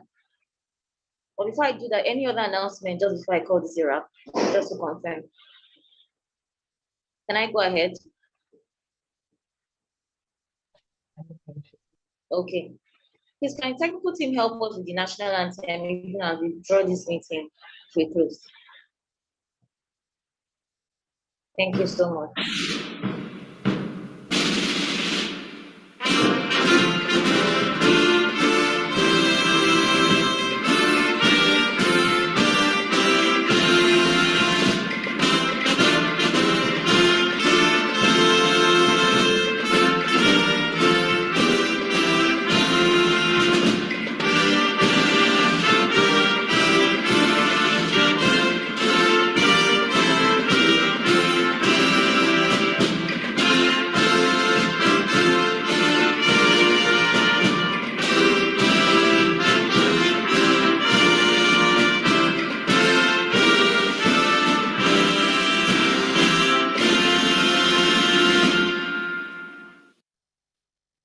What an amazing meeting